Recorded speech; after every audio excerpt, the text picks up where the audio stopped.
नमस्कार, सत श्री अकाल बच्चों, कैसे हो आप लोग। अगर आप लोग सही से पढ़ रहे हो तो मेरी जिंदगी का उद्धार हो रहा है, क्योंकि मेरा एक ही मकसद है इस वीडियो को बनाने का कि आप सभी बच्चों का आईआईटी जेईई और नीट क्लियर हो। तो सभी बच्चे जो वीडियो देख रहे हैं, मैं चाहता हूं कि सभी के सभी बच्चे अपनी जिंदगी में सक्सेसफुल हो जाएं और पढ़ाई करके एक बहुत अच्छा इंजीनियर या बहुत अच्छा डॉक्टर बन सकें। तो ठीक है बच्चों, तो आज मैं एक नया क्वेश्चन लेके आया हूं एस.सी. वर्मा चैप्टर 5 का, न्यूटन्स लॉज ऑफ मोशन का। तो बच्चों आप लोग इस क्वेश्चन को करो, है ना, और उसके बाद मुझे बताओ कि आपका आंसर क्या आ रहा है। जो बच्चे इसको अच्छे से एक्सप्लेन करके कमेंट में समझाएंगे मुझे कि इसका आंसर क्या आ रहा है, मैं उस बच्चे का कमेंट सबसे ऊपर पिन कर दूंगा। तो चलो बच्चों ठीक है, मैं देखता हूं ये क्वेश्चन क्या बोल रहा है। A block of mass m is placed on a smooth inclined plane of inclination theta with horizontal. The force exerted by the plane on the block has a magnitude. तो ठीक है बच्चों, क्या पूछ रहे हैं कि प्लेन का ब्लॉक पे फोर्स निकालना है। ठीक है बच्चों, तो ठीक है, जो जो पहले दिया है पहले हम इसको मार्क आउट कर लेते हैं कि क्या क्या इसने दे रखा है। तो हम लेते हैं ब्लैक पेन, चलो बहुत बढ़िया, ब्लैक पेन ले लिया हमने। और उसके बाद यहाँ पे ये एंगल थीटा दे रखा है, हॉरिजॉन्टल से इस इंक्लाइन प्लेन का एंगल थीटा दे रखा है। ठीक है बच्चों, उसके बाद ये ब्लॉक है, ये ब्लॉक का मास, ठीक है बच्चों, ये ब्लॉक का मास m दे रखा है। और उसके बाद ये स्मूथ प्लेन है, ठीक है, तो ये है स्मूथ प्लेन। स्मूथ का मतलब है कि फ्रिक्शनलेस, कोई फ्रिक्शन नहीं होगा। यहाँ पे हम फ्रिक्शनलेस नहीं बोलेंगे क्योंकि भैया फ्रिक्शनलेस कुछ नहीं होता, ठीक है। स्मूथ बोल लेंगे तो हम मान लेंगे फ्रिक्शनलेस, ठीक है, तो ये फ्रिक्शनलेस है। अब यहाँ पे बोला है force exerted by the plane on the block, तो ठीक है भैया ऑन द ब्लॉक की बात हो रही है। तो भैया किस पे फोर्स निकालना है, ब्लॉक पे। तो सिस्टम कौन बनेगा, सिस्टम क्या बनाओगे बच्चों, आप मुझे कमेंट करके बताओ कि सिस्टम क्या बनेगा। सिस्टम जी बिल्कुल, सिस्टम बनेगा ब्लॉक, क्योंकि हमें फोर्स निकालना है ब्लॉक पे। तो ठीक है बच्चों, चलो हम बनाते हैं ब्लॉक का डायग्राम। तो चलो पहले हम ओवरऑल डायग्राम बना लेते हैं यहाँ पे, क्योंकि मैंने जो डायग्राम बनाया है वो 3D में है। ठीक है बच्चों, तो हम पहले इसको 2D में बना लेते हैं। ये है समझो ब्लॉक, ठीक है बच्चों, ये है मास m का ब्लॉक, ठीक है। अब हम इस ब्लॉक का बनाते हैं सिस्टम, बना के इसका बनाते हैं फ्री बॉडी डायग्राम। अब बच्चों फ्री बॉडी डायग्राम का मतलब है कि इस पे कौन कौन से फोर्स लग रहे हैं हमें लिखने हैं।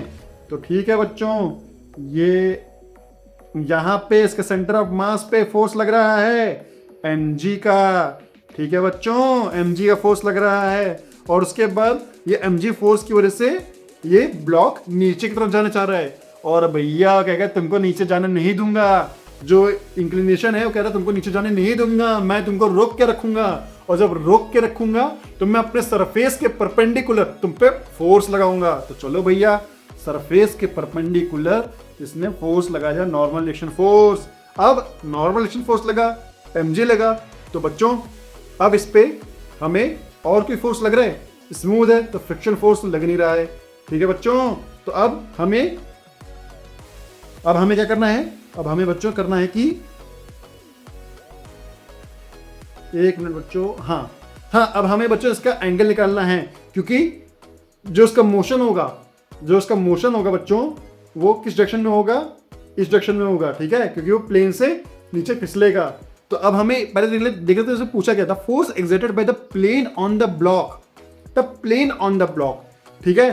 तो हम यहाँ पे हम x और y डायरेक्शन लेते हैं, इस बार कोऑर्डिनेट एक्सिस डिफाइन करते हैं। तो इस बार कोऑर्डिनेट एक्सिस हमेशा, आपको मैंने पहले बताया था, कोऑर्डिनेट एक्सिस जो हम डिफाइन करते हैं हमेशा जो मोशन होता है उसके पैरेलल और उसके परपेंडिकुलर डिफाइन करते हैं। तो इसका क्या मतलब है कि मोशन का जो डायरेक्शन है वो ये है, समझिए एक एक्सिस से नीचे आ रहा है ये, तो जो मोशन है वो इस डायरेक्शन में हो रहा है। तो हम इसका x और y क्या मानेंगे बच्चों, ये x मान लेंगे और ये मानेंगे y।